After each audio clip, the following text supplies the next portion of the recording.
So hii ni part 3, nadhani part 1 na part 2 unaweza kufuatilizia ya vitu ambavyo ulikuja kuponyesha katika ukoo yenu ama vitu ambavyo ulikuja kukomboa katika jamii yenu. So niko kwa nyumba ya 8. Ukiwa na Chiron nitaweka nengo yake pale.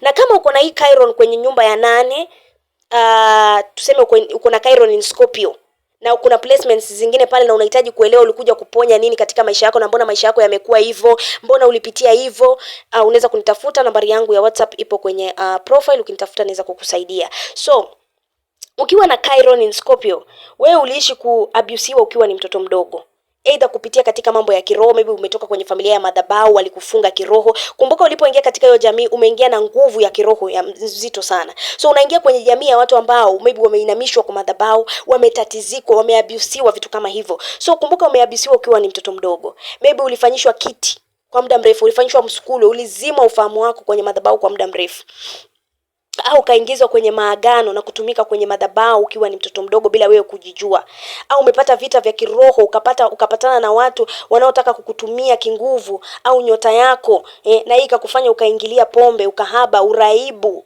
fulani. Maybe unapata ulibako ukiwa ni mtoto mdogo na umeishi na hiyo trauma, ama ulizalishwa ukiwa ni mdogo, so unataka umeishi kutatizika milele, yani unatatizika tu.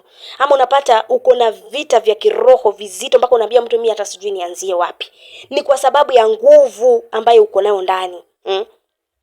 So unapata wewe umeingilia maybe uraibu, umeingilia ukahaba, vitu kama hivyo kwa sababu ya kudhulumiwa ukiwa ni mdogo, So unapata umetatizika, uliingishwa kwenye maagano mbili kupitia kulishwa, kupitia ngono, katatizikwa sana ukiwa ni mtoto mdogo, na hiyo kitu ambayo inapigwa kwako ni vita vya rohoni ambavyo vinapigwa ndani mwako kwa sababu ya nguvu iliyo ndani nayo ndani. Wewe ni mwanga wa rohoni, shujaa wa rohoni, na kwa maana umepita vyote, unapata wewe ni mtu ambaye ukija ukipona unaweza kusaidia watu ambao wamevamiwa na vipepo. Hawa sasa ndio the biggest healer in the world. Hawa na Cancerian, ukiwa na Chiron in Cancer na Scorpio, Chiron in Scorpio, hawa ni watu ambao wanaponya watu, and I think I have Chiron in Scorpio. Hawa ni watu ambao wanaponya watu ambao unapata wamepigwa vita na maroho, wamezuiliwa. Yani mtu aliingizwa kwenye maagano na maroho yanamsumbua, nenda left right. Hawa ni watu ambao unapata wako na vita vya maroho, yani wana maadui mpaka in the spiritual realm.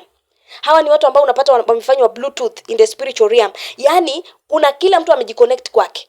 Yani yeye akiingia in a certain vibration, kila mtu ananyonya tu energy yake like kama straw. Hawa ni watu ambao utapata maisha yao akikuelezea historia mali ametoka, ukimwangalia hivyo unasema dada nani wewe? Ati nani mimi? Amefanyiwa vituko kwanza, kingono, amefanyiwa, amelazwa sijui na baba yake, kazini yake, sijui nani, wamemdhulumu, yani wamevunja huko ndani. Kwa sababu gani? Aliingia kwenye ukoo ambayo maybe watu wamepitia hiyo matatizo ya kingono, ameabusiwa kweli.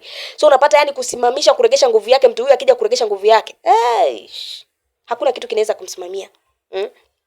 Hawa ni watu ambao wanaweza kuhili watu ambao wamepitia matatizo ya kingono, wameabusiwa kingono, wamepigwa vita na maroho, ma spiritual husband, sijui spiritual wife, Hawa ndio watu utapata makahaba ninio. Utapata watu wameingilia pombe, uraibu, utawapata huko. Hawa ni watu ambao kwenye ukoo ambaye watu wamekuwa hivyo, mayadarati, vitu kama hivyo. Wakija wakikurupuka, they become very powerful healers. Sasa huyu hata unaweza kuja ukamwambia siri zako zote bila hata hata bila kujali, kwa sababu you feel peace, kwa sababu ni watu ambao wanajua siri za watu. No wonder I get people. Okay. So, tuendelee mbele. So, ukiwa na Chiron in Sagittarius. Chiron in Sagittarius ama kwa nyumba ya 9, hawa ni watu walio toka kwenye familia iliyokuwa na very religious. Yani wanakuambia kama si kuingia kwenye msikiti, ukitoka kwenye religion utoke kwetu, tuondoke.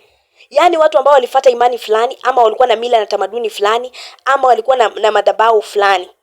Waliinamia hiyo, ukivuka hiyo ni utoke kwenye hiyo ukoo. Yani wamekaa kama wako in prison hawa watu. Hawa ni watu ambao yani huyu ni mtu ambaye hata sasa ukianza kumwambia mambo na religious anakuambia ni achana mimi. Walikosa uhuru wa kujiamulia mambo, waliishi kwa utumwa sana, walifungwa kiroho kwa muda mrefu, lakini wakija kupona watu hao wanaweza kuwa ni watu wanaoweza kusaidia wengine kutoka kwenye imani zisizo na mifumo na kufungua wengine kutoka kwenye vifungo vya madhabahu. Najaribu sana pia watu wanakuanga na trauma za kusafiri. Either walikuwa wanasafiri from one place to another kwa ajili ya religion, ama kwa ajili ya ukoo ambao walikuwa nayo, ama watu ambao walikuwa wametoka kwenye familia ambazo zilikuwa zinakataana na culture fulani kwa ajili ya tamaduni fulani. So unapata hakuweza kuintermarry ama kuingia kwenye familia fulani kwa ajili ya ABCD. So unapata wakitoka hapa hata anaoa kwa jamii fulani ambayo familia yake ilikuwa inakataa. So hizo jamii anazivunja hizo vitu kama hivyo. Hao ni watu ambao walitoka kwa cults.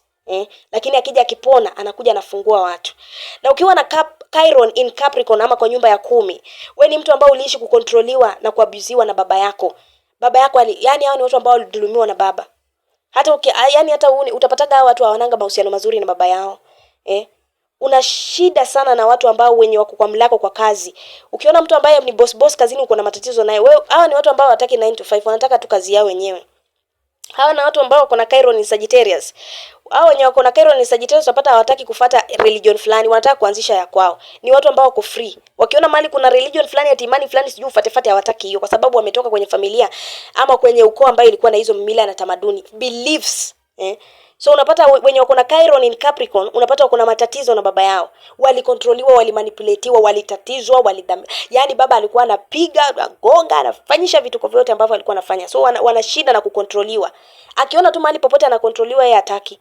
Wamekaa kwa very abusive na baba wa hasira kupitiliza. So unapata huyu ni mtu ambaye anaweza kuwa na hasira sana akienda in the negative. Anakuwa na hasira sana mamba, anakuwa ni mtu ambaye ako very abusive. Au anakuwa ni mtu ambaye hana standard ama anataka kujitoa sana, kujionyesha sana kwa watu. So ni mtu ambaye anapenda kujionyesha sana kwa watu, ila anaporegesha hiyo control na mamlaka ndani mwake, unapata ni mtu ambaye anaweza kujisimamia, anaweza kuanzisha biashara zake. Na mtu kama huyu utapata hata kazini kwake anatatiza wenzake because ako very controlling, very abusive. Hataki mtu aseme, hataki mtu aongee, ndiye aongee. Kwa sababu gani? Hakupata hiyo kukaa na baba. Ama alitatizwa sana na baba. So kwa sababu hiyo pressure anataka kuitoa nje, unapata sana anaanza kuhangaisha watu kazini. Na inaleta matatizo katika kazi yake. Unapata watu wanamkataa kazini, unapata anatatizika sana katika kazi. Lakini akiregesha ndani unapata anakuwa ni mtu ambaye pia anafundisha watu pia kuanzisha biashara. Anakuwa na career impact kubwa sana katika jamii. Na ukiwa na Chiron katika nyumba ya 11 ama in Aquarius, wewe ni mtu ambaye ulibuliwa sana ukiwa ni mtoto mdogo. Ukatengwa kutoka kwa watu kwa ajili ya utofauti wako au msimamo wako, hadi ukakani kama alien, yani mtu ambaye alikataliwa sana.